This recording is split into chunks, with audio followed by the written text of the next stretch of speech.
Ang kwento. Mula sa mahiwagang Burnay. Mula sa mahiwagang Burnay.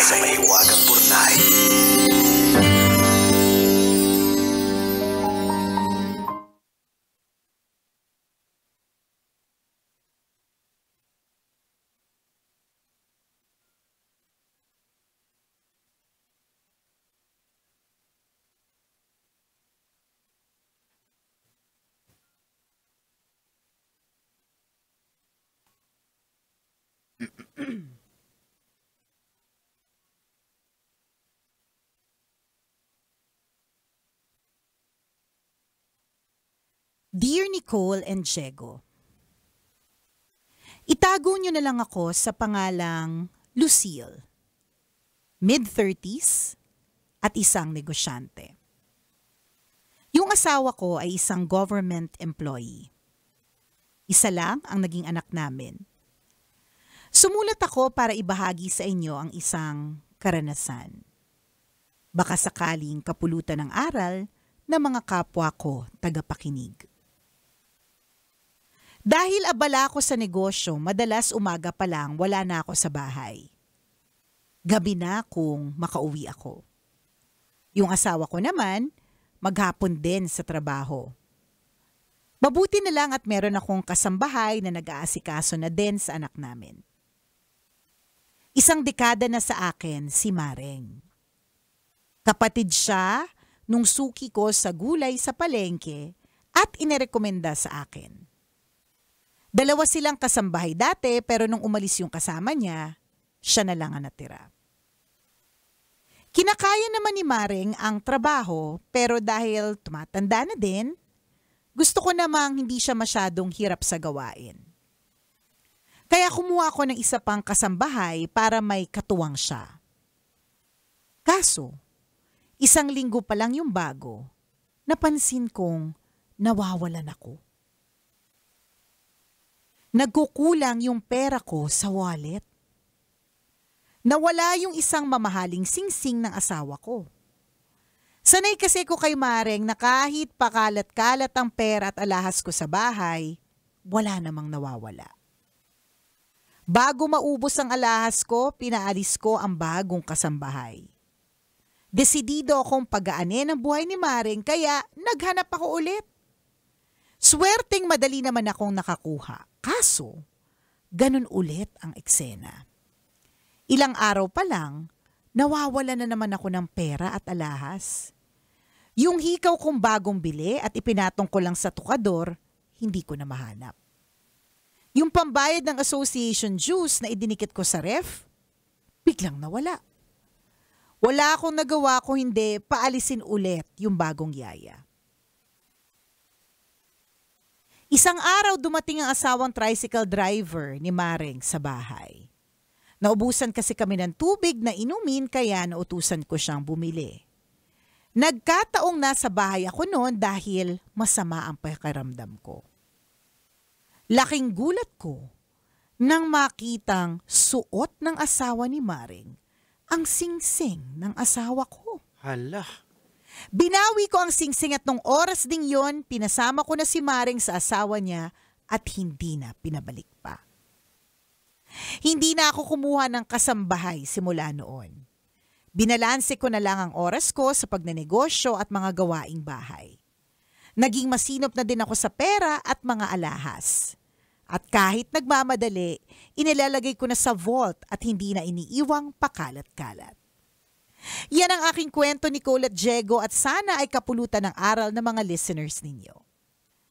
Ang inyong tagapakinig, Lucille.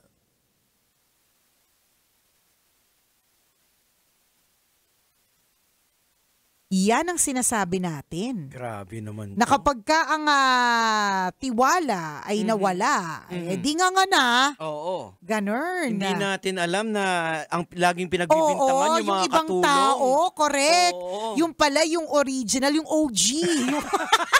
yung naging mayordoma na. Maring-mari yung Oo, correct. Maring-mari si Mareng, di ba? Totoo yan.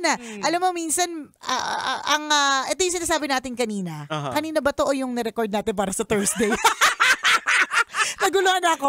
Minsan may mga taong nire-remove sa buhay natin. Tapos minsan hindi natin maintindihan kung bakit. Kasi tingnan mo si Maring. Ilang taon na sa kanya? 10. Kung sa 10 years na yun, kung tutuusin, bakit naman hindi maging katiwa-tiwala? Tsaka, yun nga, katiwa-tiwala naman dati. Kaya lang, hindi natin alam eh. Hindi natin alam yung mga circumstances kung bakit biglang nagbabago in a bad way. So parang ginagawa nitong Maring na tinataon niya pag may bagong pumasok. Doon niya inaano. Doon nangyayari yung correct. krimen? Ganun ba yun? Siguro. Oo. 'Di ba? Kaya lang nung mga panahon na hindi pa nangangailangan ng bago, hindi siya nakakagawa ng hindi pwedeng dumiskarte kasi malalaman na siya naman nandun. Correct. Yan yung mga posibilidad. Yun, hindi natin alam kasi alam mo na dati naman kaming may ugali ni Diego. Nagbago na kami. Hindi na namin alam yung mga galaw ni Maring. Nagbago na kami. Nagbago kami for the good. Hindi katulad ni Maring. Nagbago nga. Pero for the bad. Huwag ganun. Ang pangit. Maring-mari yung ginawa mo, Maring. Tingnan mo. Sinayang mo yung 10 taon na pagtitiwala. Hindi ka na basta-basta makakahanap ng amo na pinagkakatiwalaan ka ng ganyan. Kumbaga, makakahanap ka, pero it will take time. Mag-i-establish ka na naman ng relationship. Ang tagal na namang build up ito, ganun. Tsaka, di ba, ang saya na, komportable ka na, tas biglang wala, nasira, nandahil sa singsing, nandahil sa mga kung ano-anong pinagkukuha. Tsaka, hindi lang si Maring ang nasira doon, pati yung kapatid niya na binibilan ng gulay. Correct, totoo, wala na. Kasi yun ang nag-recommend sa kanya eh. Totoo, hindi na bibili ng gulay doon. Hindi na siya, wala na nabawasan po ng isang suki sa palengke. Pero ang kagandahan dito kay Lucille, ito yung sinasabi natin na minsan magugulat tayo, bakit may mga taong kailangang alisin sa buhay natin, 'di ba? Katulad niyan, si Maring, komportable na ako sa kanya. Siguro sabi ni Lucille, hindi ko na kailangan maghanap ng iba pa kasi nasa kanya na ang lahat. 'Di ba? Pinagkakatiwalaan ng husto, pero bakit kailangan mangyari? At tingnan mo naman ang lesson na ibinigay kay Lucille. 'Di ba? Una, hindi na magiging makalat sa gamit. Correct. Natutong 'di ba, negosyante siya. Dati walang oras. Walang oras para sa pamilya. Yan. Kasi 'di ba may mga ganun parang wala akong oras ganyan. Pero may mga gagawin pala sa buhay natin na bigla tayong magkaka-oras para sa pamilya natin. Correct. Tingnan mo, bigla na siya tuloy nagkaroon ng time na to spend at home. 'Di ba? Kasi sa totoo lang minsan ganyan masyado tayong busy sa create ng pera. Correct. Sa para mag-ipon ng pera. Nakakalimutan na natin na enjoyin kung ano yung present. Kakatrabaho. Ganun. Yung sinasabi kadalasan ng iba, ginagawa ko to para sa pamilya. Yan. Pero during the process, napapabayaan mo na yung pamilya correct, mo eh. Totoo. Which defeated yung purpose. Di ba? Na kaya ka nga nagtatrabaho ay para sa pamilya.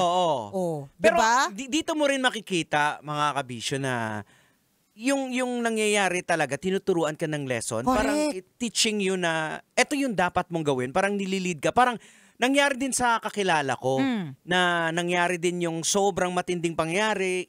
Inakusahan siya at ano't ano. So, ang ginawa niya, nag-resign siya sa kanyang trabaho. Siya na ngayon nag-aalaga sa mga anak niya. Di ba? Malaking tao yun. Na napabuti pa. Di ba?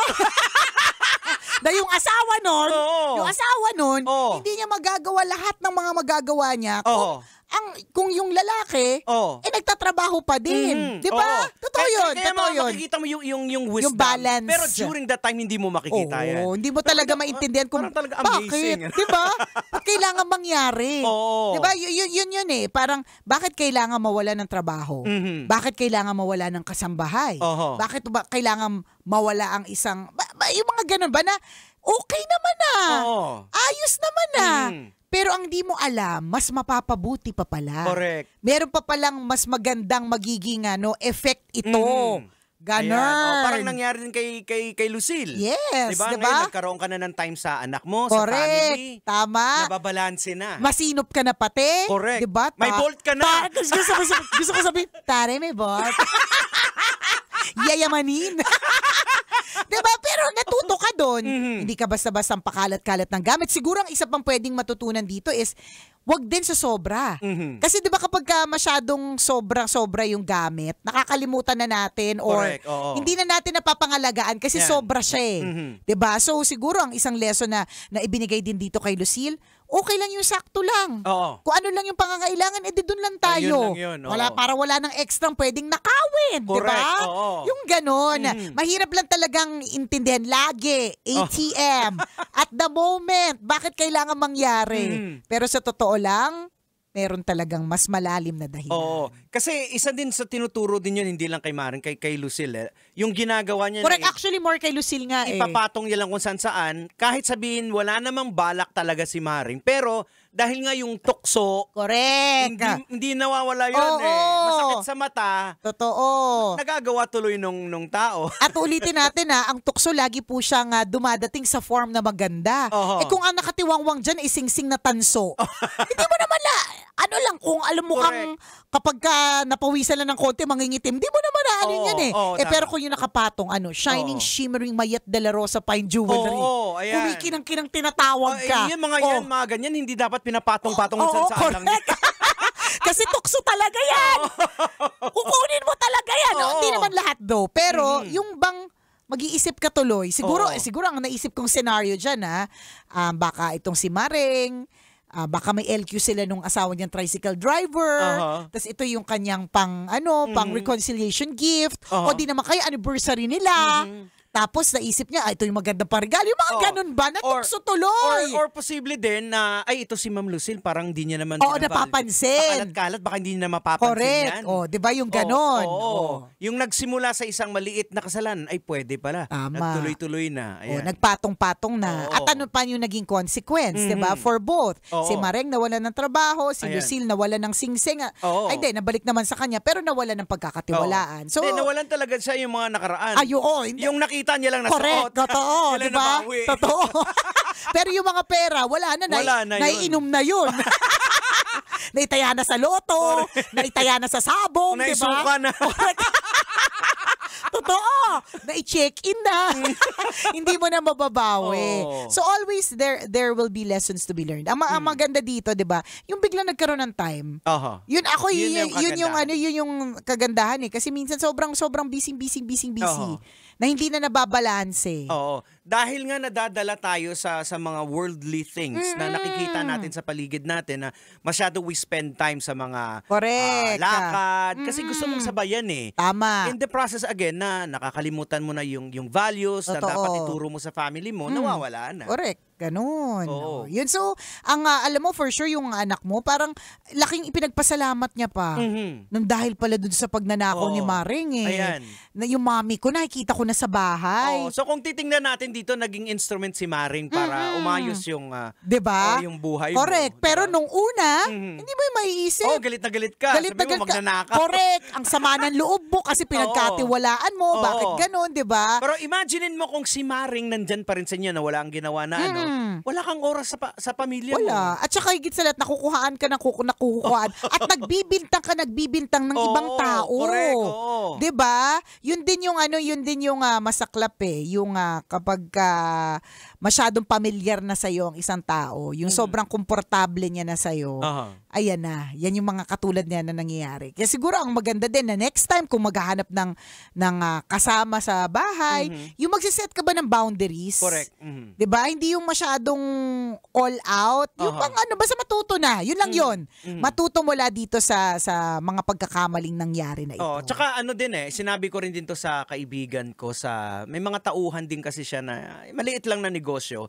Sabi ko importante kasi yung mga tauhan mo na i-coach mo, nababahagian mo rin din ng spiritually, di ba? Yan. Para at least advantage niyan sa'yo kung lumago yan sila.